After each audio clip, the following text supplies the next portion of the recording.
종교개혁을 단행했던 우리 믿음의 선진들이 지켰던 그 말씀의 빛이 새롭게 성경으로 돌아가자, 다르게 말하면 초대교회로 돌아가자, 이런 의미가 담겨있는 개혁을 한 날입니다. 그리고 계속해서 그런 종교개혁을 우리 안에서 이루어가야 될 사명이 우리에게 있다는 것을 여러분들이 꼭 명심하시기를 바랍니다. 그때 한번 하고 이제 안 해도 된다, 이런 의미가 아니라 우리는 계속해서 개혁되어지고 또 개혁되어져야만이 하는 죄 많은 죄악 가운데 쉽게 빠지는 인간이라는 사실입니다. 그래서 우리는 늘 개혁되고 또 개혁되어야 되는, 한 번으로 끝나는 것이 아니라 계속해서 우리의 자신을 하나님의 말씀에 돌아오도록 우리를 바르게 세워나가는 것이 개혁입니다. 그런 삶을 계속해서 우리가 살아갈 수 있기를 바랍니다. 종교개혁이 일어난 지가 약 한 이제 510년 정도면 됐는데, 그 정도 지나오면서 이게 개혁이라고 하는 게 쉬울까요? 어려웠을까요? 모든 것은 쉬운 반면에도 어려운 것들도 있지만 종교개혁이라고 하는 것은 글자 그대로 확 뜯어 고친다는 의미가 담겨 있기 때문에 좀 쉽지는 않습니다. 그죠? 다른 사람들에게 불쾌감을 주기도 하고, 또 다른 사람들의 마음에는, 어떤 사람들에게는 환호성을 줄 수 있는 좋은 일이 되지만 또 어떤 사람에게는 불편함을 그들에게 안겨주기 때문에 쉬운 것만은 아닙니다.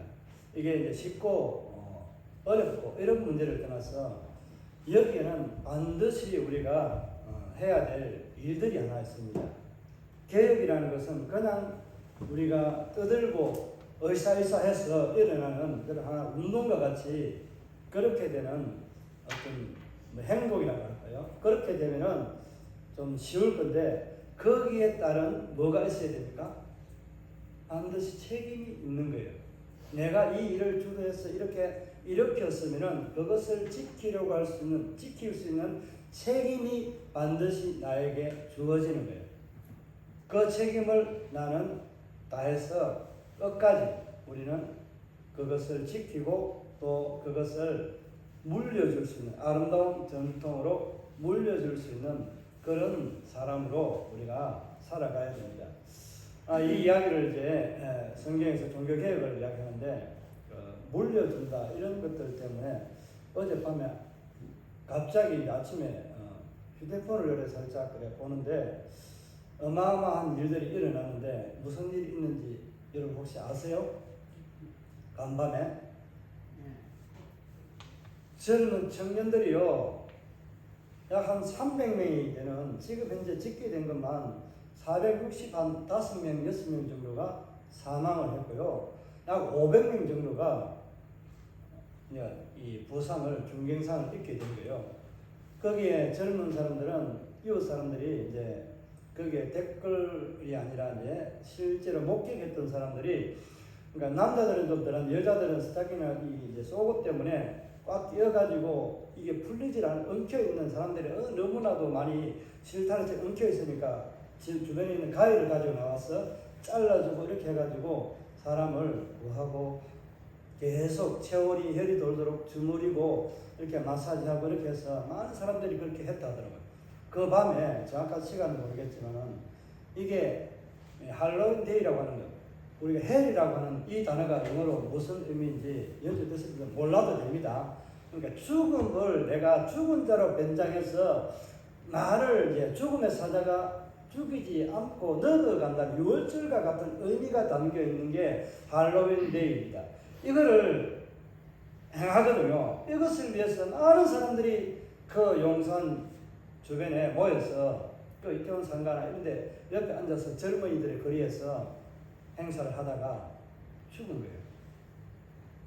그 피해를 보고 생명 잃은 사람들에게는 죄송한 말이지만은 우상을 섬기는 그 일에 젊은 사람들이 정말 살아계신 하나님을 보지 않고도 못 믿는데 자기들이 죽음의 사자가 찾아온다는 그런 미신적인 행동을 하고 있는 이것은 들었다고 퐁을 들었는데 그것을 믿고 따라가는 이 어리석은 세대가 지금 이 세대예요. 이런 세대가 그런 일들을 하다가 죽게 됩니다. 우상 앞에 서게 되면은 어떻게 보면은 그분들에게 이 말 들으면은 정말 죄송하고 미안하지만은 재앙입니다. 재앙. 우상을 섬기면은 재앙이거든요. 그래서 종교 개혁이라고 하는 루트나 정인결이나 이와 같은 많은 사람들이요, 부처와 같은 우리 칼빈 혼자만 한 줄 아는데 아닙니다. 많은 사람들이 시대를 약간 어긋으면서 그 시대점에 뭉쳐서 종교 개혁을 이루어낸 거예요. 어디에 반하는 거예요? 하나님의 말씀의 본질에서 멀어져가는 저 천주교, 지금 현재 자기들이 큰 집이라고 이야기하는데 그 큰 집에서 탈선해 나가는 거예요. 신앙에 변질이 있는 거예요. 그 변질을 바로 잡은 게 종교개혁, 우리 개신교가 이 길을 바로 잡은 거예요. 말씀이 이제 좀 진행이 됐으니까 설명을 좀 드릴게요. 이 한 길이 쭉 가게 되면은 이 우리가 이제 유대교부터 쭉 내려온 이 종교라고 하는 이 길이 가고 있는데 주님이 오시고 나서 이것을 모든 걸 해결해 놨어요. 그러니까 천주교라고 하는 그 당시는 천주교가 아니지만은 이 개톨릭이라고 하는 보편교회, 이 교회가 말씀에서 어긋나 가지고 이렇게 떠나간 거예요. 모든 길이 계속 가야 되는데 가지를 않는 거예요. 다른 길을 가고 있으니까 종교개혁이 이 시점에서 구부러진 이 길에서 어디로 다시 돌린 거예요? 틀어진 이 길에 다시 이어서 나가는 이 길을 만들어내는 게 개혁이라니까 종교개혁입니다. 그러면 천주교가 큰 집이겠어요? 아니겠어요? 천주교는 다른 집이에요. 아셔야 돼요. 저는요, 천주교 구원 없다고 생각을 합니다. 그런데 단정을 지어서는 그렇게 많은 사람들 싸잡아서는 말하지 않습니다. 무슨 이유인지 아시겠습니까? 그 가운데 하나님 택한 백성들이요, 정말 우리보다도 더 아름다운 하나님의 말씀을 사모하고 지키고 그 율법 아닌 믿음으로 살아가는 사람들이 있기 때문에 그런 거예요. 그렇다고 해서 이단이나 다른 어떤 종교, 그러니까 불교와 같은 이런 데 골이 있다는 것 아닙니다. WCC와 같은 이런 것에 생각을 같이 하는 말이 아닙니다. 그러니까 하나님을 신앙하는 사람이 삐뚤어져 있지만 그 가운데 하나님의 택한 사람은 있다는 거예요. 그래서 천주교는 저는 구원이 없다라고 말하지만은 그 사람들을 정말 불쌍하게 생겨요. 제가 영국에 있을 때 그 어머니가 참 정말 저희 어머니하고 우리 전사님 나이가 같아요. 연세가 같으시는데 그 어머니 참 사람이 너무 좋아요. 저희한테 너무 잘해줬고요. 지금도 이제 제가 가면 어머니처럼 하고 또 가면은 안아주고 또 뭐 제가 시키면 허물 있으면 허물을 덮어주고 할 정도로 진짜 양엄마와 같이 굉장히 친한 어머니인데 그분이 자기 자녀가 천주교 신부가 되어 놓으니까 개신교로 이분이 이게 떠나고 천주교로 가서 신앙생활 하는데 참 마음이 아파요. 그래도 그 구원의 중심이 있기 때문에 천주교에 사는 것들을 좀 싫어하지만 천주교에서 강요하는 행위들은 좀 많이 하고 있습니다. 오늘 이런 것들을 좀 말씀을 드리려고 합니다. 이제 그런 부분을 보면서 이런 잘못된 길에 우상과 같은 이런 일에는요, 우리가 기가 쫑긋해가지고 너무 잘 빠져요. 그것이 옳은 줄 알아요. 눈에 보이지 않는 하나님은 인정하지 않으면 눈에 보이지 않는 공기는 내가 마시고 호흡하고 숨쉬고 살아간다고 하거든요. 태양도 제대로 보지도 못하면서 하나님을 볼 거라고 덤벼드는 그 교만함이 어디서 사람들에게 나오는지 몰라요. 그런 것들을 우리 안에서 다 버리시길 바랍니다. 눈에 보이지 않아도 여전히 내 안에 내 곁에 나와 함께 하시는 이 자리에 지금 함께 하시는 하나님 여러분 믿음의 눈으로 볼 수 있어야 됩니다. 그렇게 볼 수 있기를 바랍니다. 말씀을 하다 보니까 좀 이게 참사가 일어나가지고 그 아픈 젊은이들이 많은 희생을 당했는데 이게 제가 알기로는 약 1960년대쯤에 한번 이게 밟혀서 죽은 게 참 사람들이 많이 그때 한번 대참사가 있었는데 대구에서는 어딘가 있은 것 같은데 정확하게는 모르겠습니다. 그렇게 옛날 과거에 이런 밟혀서 죽은 적이 있습니다. 체육관이 어딘지 모르겠는데 예, 사람들이 이제 체육관 같은 데도 마찬가지거든요. 많은 사람 군중이 가면은 앞에서는 쓰러졌는데 뒤에서는 모르니까 계속 밀고 가는 거예요. 밀고 가니까 앞에 사람은 그냥 한두 번 밟으면 살 수 있을 건데 여러 사람이 밟고 지나가면요 사람이 견딜 수 없어 호흡을 못해서 한 사람만 있는 게 아니라 계속 이게 엎어지잖아요. 그렇게 되니까 사람이 이제 생명을 잃게 되는 거예요. 그런 안타까움이 있는 사건이 지금 이 시대에 새롭게 퍼져나가는 거예요. 이게 국가의 대참사이기도 하지만 생각해야 될 것은 우리가 우상을 섬기면은 제가 그분들은 죄송하지만은 다시 한번 강조하지만은 우상은 우리에게 재앙이라는 거예요. 믿음이 없이 믿음을 떠나는 것은 재앙이라는 거예요. 하나님이 재앙을 보여주는 자는 하나님이 굉장히 사랑하고 빨리 돌아오기를 바라는 하나님의 신실한 손에 붙들린 자인 거예요. 그렇지 않으면 징계를 받았으나 보지 못하고 느끼지 못하는 자는요 사생아와 같다라고 그렇게 말씀합니다. 성경에 그렇게 기록되어 있습니다. 그래서 그 징계를 내가 채찍을 맞고 보게 되는 아픔이 이런 것들이 있다는 것은 하나님이 나를 굉장히 어마무시하게 사랑하는구나 하는 것을 인식하면 되는 거예요. 그러니까 환난이 많은 자는요 하나님의 사랑을 더 많이 경험하는 것 그것을 말하는 것 똑같습니다. 그렇게 받아들이시면 여러분에게 하나님 은혜가 더 풍성하게 더 많은 것을 하나님이 공급해 주십니다. 오늘 말씀에 보면은 게바가 누구인지 잘 아시죠? 게바 몰라요? 베드로. 이게 이제 헬라어로 페트라라고 하는데 이게 이제 반석이라는 의미가 있습니다. 반석이라는 의미가 있는데 예수님이 이 베드로를 게바라고 말해줄 때가 있습니다. 언제 했는지 아세요? 성경에 기록되어 있는 그때를 보면 압니다. 그죠? 네, 그때 말씀했어요. 예수님이 우리가 잘 아는 말씀입니다. 마태복음 16장 16절 1616 잊어버리지 않는 신앙 고백입니다. 베드로가 이 신앙 고백을 하고 난 이후에 이것을 내가 말하고 고백할 수 있는 것은 네가 아니다. 베드로 네가 아니다.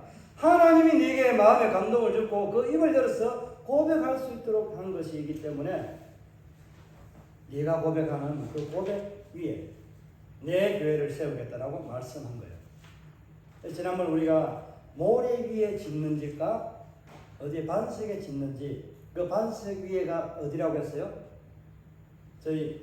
우리 경상도 사투리로 바구 위에 지은 거예요? 아닙니다. 그 반석은 누구라고 했어요? 예수 그리스도. 예수 그리스도 그분이 말씀이에요. 말씀 위에 여러분의 신앙을 짓는 것과 똑같습니다. 그래서 예수님이 믿음을 고백한 베드로의 그 고백을 듣고 그 반석이라고 말하는 것은 내 안에 반석이 있다라는 의미가 담겨 있습니다.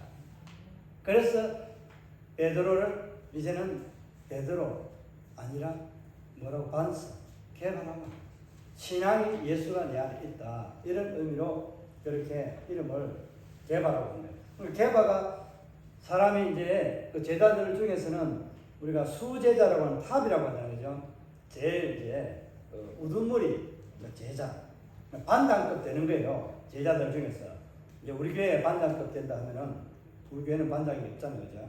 이제 그런 급에 있는 베드로가 어떻게 했는지 오늘 본문에 좀 간단하게 설명하면은 전도를 하다 보니까 이방인들하고 같이 함께 식사를 하고 먹고 있다가 이 같은 유대인인 이제 그 안디옥 사람들이 와 있는데 이 사람들이 야고보 그 사람들이 오기 전에 이제 유대인들과 이방인 같이 밥을 못 먹는데 예수님이 들어가니까 유대인과 먹고 한다고 얼마나 강단 용어는 아니지만은 지하고 뭐 말하고 이렇게 하는 거 있잖아요. 그죠? 광 이렇게 하는 거예요. 지, 말, 광. 그 뒤에는 여러분들이 붙여서 안 쓰셔도 됩니다. 그렇게 예수님을 대해서 이방인들과 상종하지 못할 자들과 앉아서 밥 먹는다고 난리굿을 지었어요. 그랬는데 그 사건들 다 본 이 베드로가 이방인과 밥을 먹게 됐어요. 그러니까 식탁의 교제를 나누고 있는 거예요. 왜 그렇게 했을까요? 베드로는요, 이 고넬료 사건도 있고요. 또 이후에 어떤 것을 봅니까? 하늘에서 뭔가가 보자기가 내려왔다 올라갔다 하면서 내가 거룩하다 정결하다 하는 것을 네가 무슨 너희 율법으로 정한 것을 가지고 왜 그렇게 하느냐? 그러니까 하나님의 말씀이 우선이 되는 이 말씀으로 베드로에게 잡아먹으라. 비늘 없고 이런 것도 내가 안 먹습니다. 굽이 안 나가지고 못 먹습니다. 이랬는데 내가 먹으라고 주는데 네가 왜 못 먹는다고 하느냐. 하나님의 말씀보다도 너희가 가지고 있는 생각이 너희가 가지는 율법이라고 하는 이것이 더 옳으느냐 라고 하는 것에 있어서 그 룰이 완전히 딱 깨진 거다. 그렇게 됐으니까 베드로가 이방인과 함께 뭘 할 수 있는 거예요? 음식을 먹을 수 있는 거예요. 그런데 이 저 안에서 예수님이 오시고 난 이후에 어떻게 됐다는 것을 말하는 거예요. 그러면 우리가 중간에 막힌다. 하나님과 사람 사이에 이 막힌 담이 흐려진 것도 있지만은 이방인과 유대인의 관계 속에서도 뭐가 없어진 거예요? 뭐로서?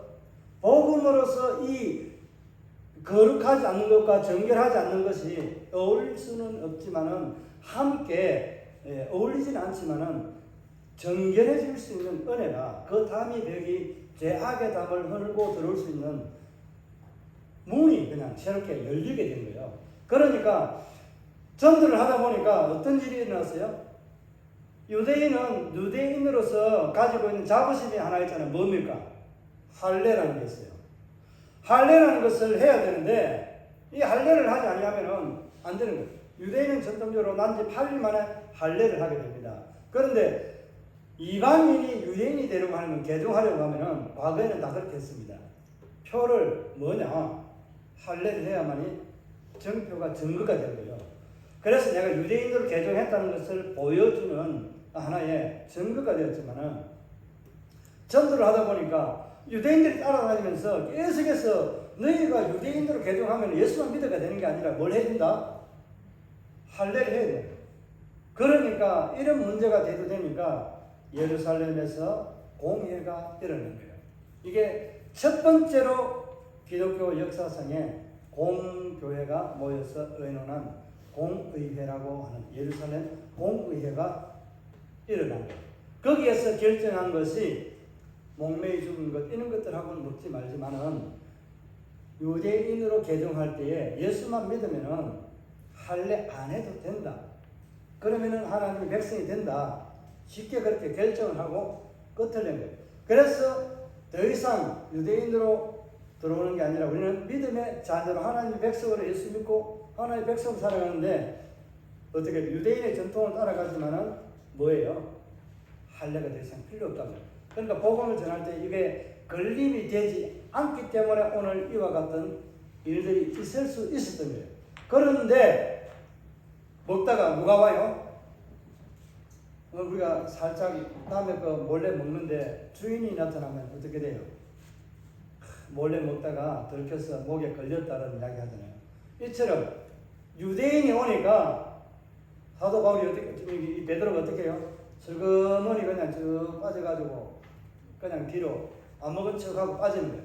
그러면 수장류라고 할 수 있는 이 수제자가 빠지니까 다른 사람은 어떻게 해요? 제일 힘센 사람이 빠지니까 약한 사람은 어떻게 해요? 알아 할 수밖에 없는 거예요. 그렇게 하다 보니까 이게 문제가 생긴 거예요. 그러니까 자기는 유대인이면서 이방인과 함께 복음 때문에 이 자리를 같이 하고 먹을 수 있는 시간들을 가지면서 전도를 합니다.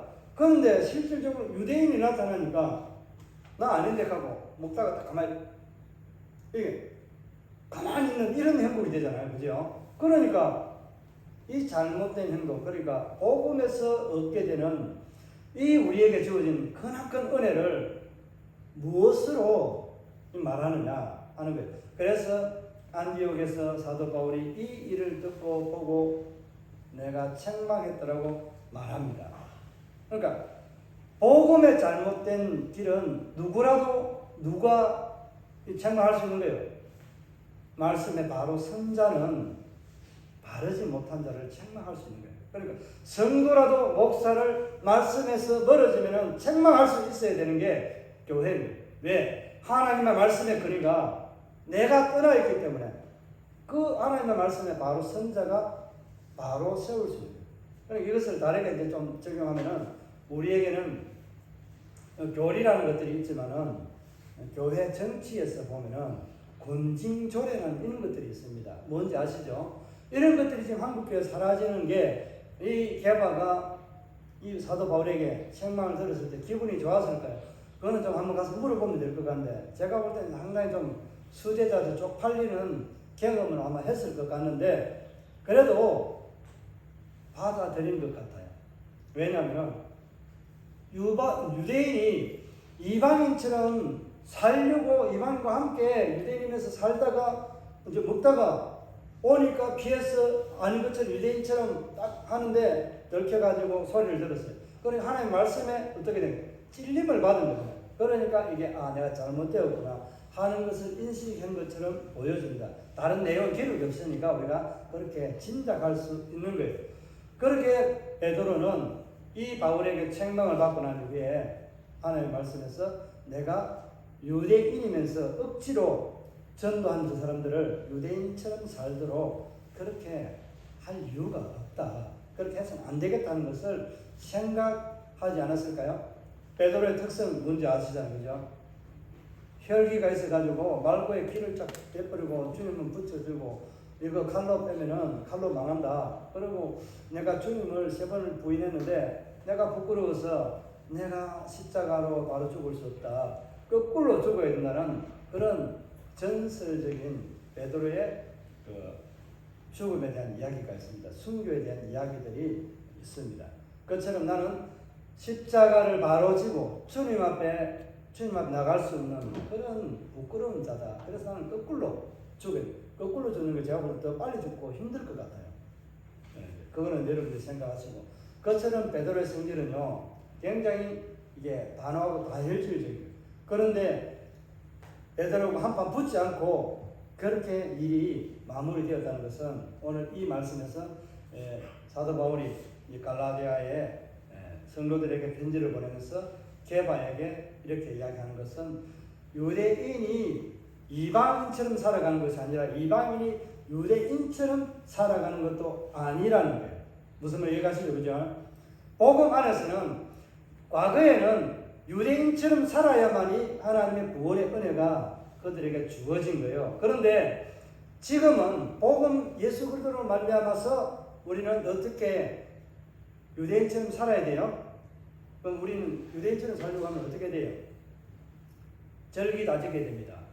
그죠? 6월절 1년에 한 번씩 올라가야 됩니다. 어디까지? 예루살렘까지 갔다 오면 비행기사 여러분 나오겠어요?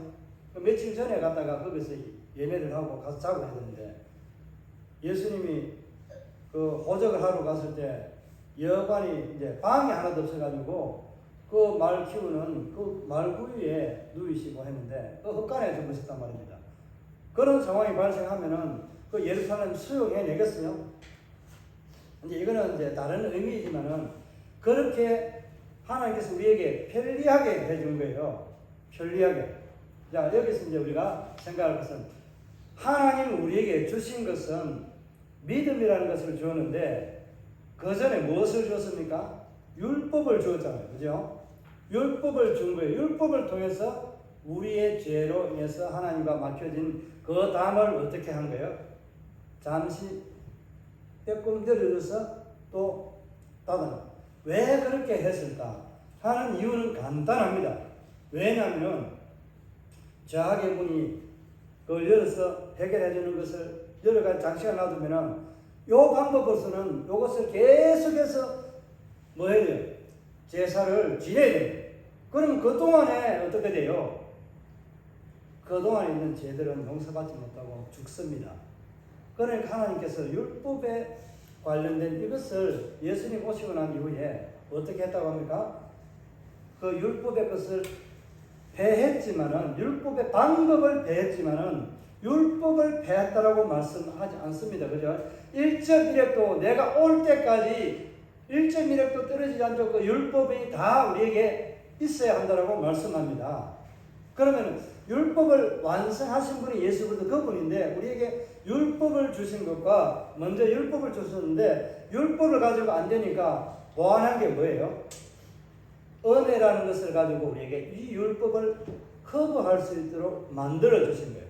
그러니까 율법은 우리에게 경외라고 하나님을 무서워하는 것이 아니라 하나님을 예배하고 제사하는 삶을 살아가야 될 의무가 있는 것이지만은 이 의무를 커버할 수 있는 은혜라는 것을 우리에게 주신 거예요. 이거를 우리는 선물이라고 말합니다.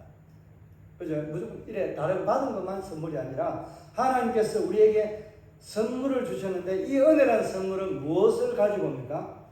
영생이라는 은혜를 우리에게 담아서 주시는 거예요. 자, 그릇에다가 뭘 담아주느냐 중요하잖아요. 그릇도 중요하지만은 그 안에 들어앉아 있는 내용도 굉장히 우리에게는 중요하잖아요. 그죠? 근데 그 금그릇을 가지고 여러분 맛있는 내가 소화시키고 참 아름답게 만들어 놓은 향내 장나는 뒤에서 놓은 이것을 담아가지고 그 금그릇에 여러분 선물이라고 주면은 드실 분 있겠어요? 아무도 안 드실 거예요. 그걸 드시면은 낫는다 하면은 뭐 영생, 뭐 불로 장생한다면은 다 드시겠죠. 그죠? 그래서 저는 안 먹겠어요. 그 정도로 우리가 담는 그릇도 중요하지만 담긴 내용, 그릇 안에 담겨있는 내용이 중요해요. 은혜 안에 담겨있는 그 예수의 생명이 우리에게 선물로 들어오게 됩니다. 오늘 그것을 말씀합니다. 그래서 사도 바울이 이제 게바에게 책망한 것이 이 그릇에 담겨있는 이 내용이 너는 그릇에는 예수의 그릇을 담아놨는데 왜 율법을 가지고 유대인들과 있을 때는 율법을 가지고 말하지 않는 것처럼 하면서 여기 가서 유대인이 나타나니까 율법이 있는 것처럼 그렇게 말하느냐 하는 것을 이야기한 거거든요. 그렇게 하니까 이제는 율법의 행위로서 우리가 뭘 한다? 구원을 받는 것이 아니라 뭐 한다고요? 예수를 믿는 믿음으로 우리는 구원을 얻게 된다. 설명하는 거예요.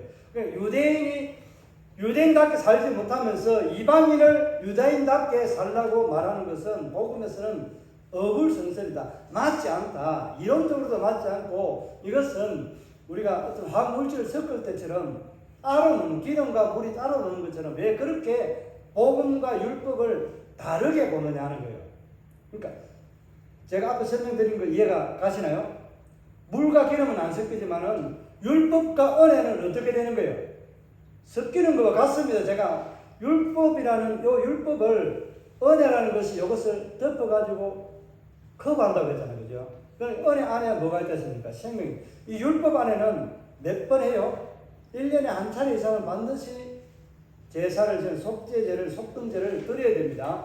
그러니까 그렇게 해야 되는데 그렇게 하지 않고 오늘 이 본문에서 보면은 그런 메시지가 나오거든요. 19절, 20절 을 보면은 사도 바울이 우리는 원래 뭐였다고? 유대인이었는데 원래 택함을 받은 자인데 유대인으로서 살아가는 특권은 하나님의 은혜를 선물 받았다는 거예요. 그런데 예수 그리스도 그분이 은혜로 오셨는데 예수 그리스도께서 우리에게 은혜로 만들어 놓은 것이 율법을 없애버리는 것이 아니라 율법으로 행하던 그 죄의 문제를 은혜라고 하는 예수님께서 이것을 해결해 놓은 거예요. 어디에서요? 십자가에서 해결해 놓으신 거예요. 자, 이것을 오늘 이렇게 말씀하고 한번 다 같이 읽어봅시다. 19, 20절 한번 읽어보겠습니다. 19절, 20절입니다.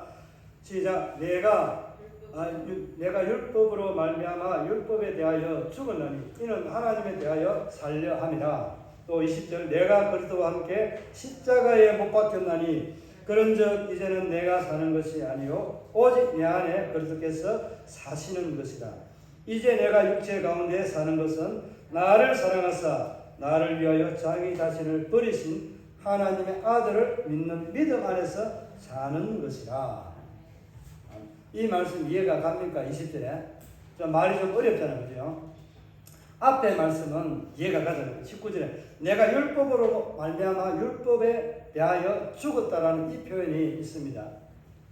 이제 유대인답게 사는 이 의미를 이 표현으로 사도 바울이 표현한 거예요. 자, 내가 율법으로 말미암아 죽었다는 것은 어떻게 된 거예요? 율법 때문에 내가 율법의 잣대를 대면 죽어야 되잖아요. 이제 설명이 좀 필요하지만은 죄가 있으면 율법의 잣대를 보면은 이게 모든 게 다 죄잖아요. 해결해 가다가 마지막 한 개 요거를 뭐 재물이 허물이 있다든지 이렇게 되면 하나 이것 때문에 뭐가 돼요? 나머지 9개가 다 허사가 되는 거예요. 헛것이네.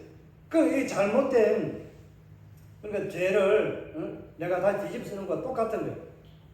율법이 나를 그렇게 다시 속량하는 것이 아니라 다시 죄인으로 만들어 버리는 거예요.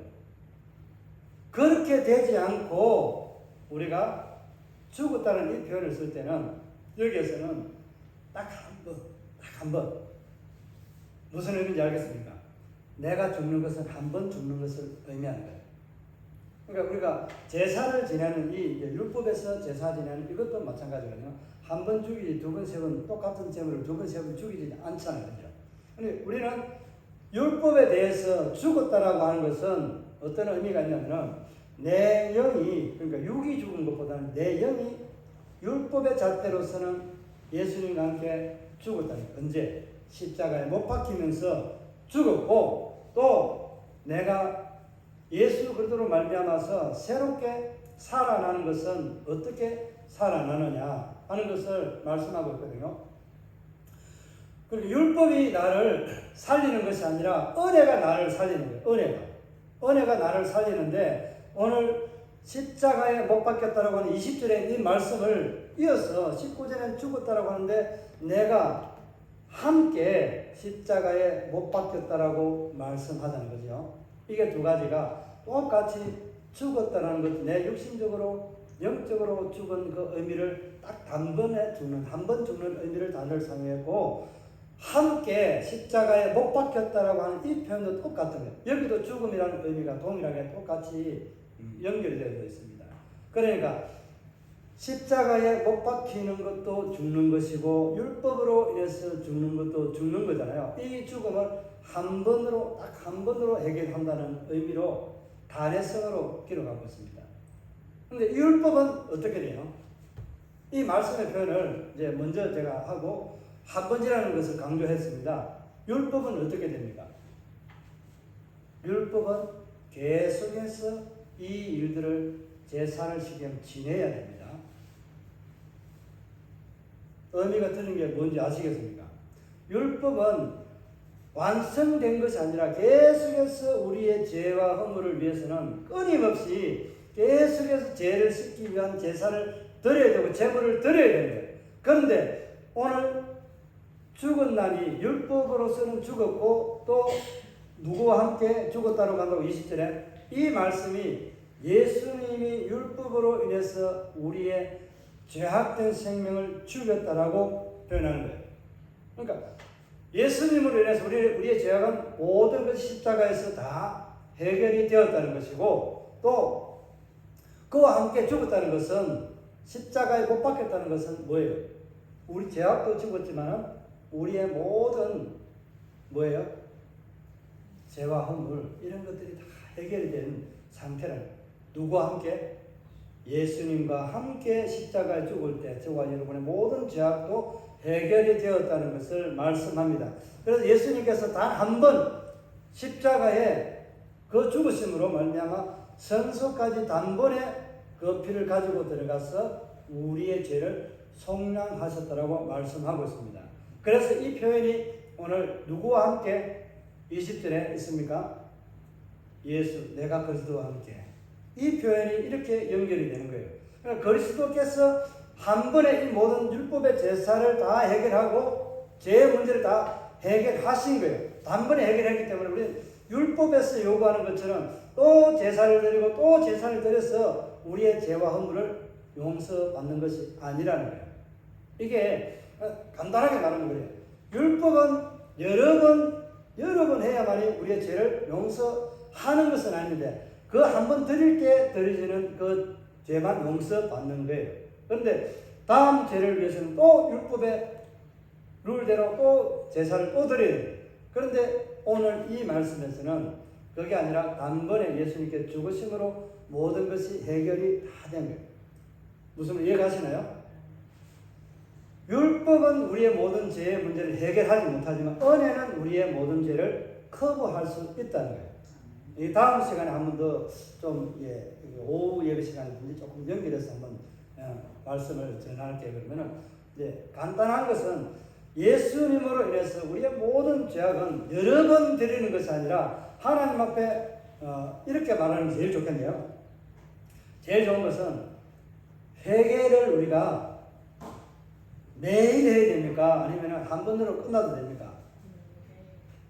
매일 하는 것도 있지만 한 번으로 끝난다고 생각하시면 되는 거예요. 그러니까 은혜는 한 번으로 끝이 나지만 율법은 계속해서 이어지는데 그 율법에 이어지는 것에 대해서 우리가 완전히 죄에 대해서는 해결함을 못 받는데 은혜는 단 한 번의 고백으로 이루어진다는 것이 특징이 거기에 있습니다.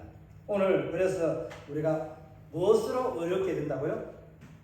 믿음으로 어렵게 된다는 것을 말씀하고 있습니다. 시간이 좀 갔기 때문에 마지막 우리 말씀 21절을 보게 되면은 사도 바울이 그렇게 말씀하고 있습니다. 그 앞에도 설명을 그렇게 했지만은 그렇게 말씀하고 있는 것을 보게 되는데 뭐라고 말합니까? 내가 하나님의 은혜를 배하지 아니하노니 만일 어렵게 되는 것이 율법으로 말미암으면 어떻게 된다고요? 그리스도께서 헛되이 죽었다라고 말씀합니다. 자, 16절에도 그렇게 말씀하고 있지만은 율법으로 예수님께서 우리를 구원하신 것이 아니라 무엇으로 구원했다고요?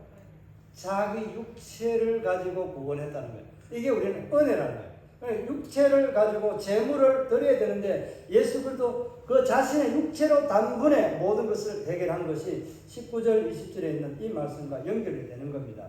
그리고 저와 여러분이 얼마나 큰 은혜를 쉽게 얻게 되었는지 한번 생각해 보시기 바랍니다. 이 사실을 우리는 믿기만 하면은 영원한 생명을 얻게 되고 하나님의 자녀로서 살아가는 특권을 누리게 됩니다. 얼마나 쉽습니까? 여러분, 이런 쉬운 고백을 놔두고 어렵고 험난한 길, 그 제약의 길에 지금 내가 흥청망청 좋은 길이로 가는 그들과 함께 제약의 길에 나가서 첫날을 우리가 노는 것보다 하나님의 나라에 움직이로서 단 하루를 지내는 것이 더 아름다운 삶이고 즐거움이 아니겠습니까? 그런 삶을 살아가기 위해서는 우리에게는 값없이 주신 하나님의 은혜의 선물이라고 하는 믿음이 우리에게 필요합니다. 그 믿음을 가지고 여러분이 하나님 앞에 어렵게 된 것을 감사하시길 바랍니다. 다음에 시간을 좀 내서 이 어려움에 대해서 이제 조금 더 말씀을 앞에 한번 지난번 갈라디아서에서 사도 바울건 율법이냐 은혜냐 할 때에 말씀을 좀 드렸는데 이 본문의 내용을 좀 더 이해하기 위해서는 말씀을 한 번 더 정리해서 따로 주일 오후나 수요일 저녁에 한 번 더 간단하게 조금 더 말씀을 드리도록 하겠습니다. 자, 오늘 우리가 이 말씀을 생각하면서 나는 율법에 대해서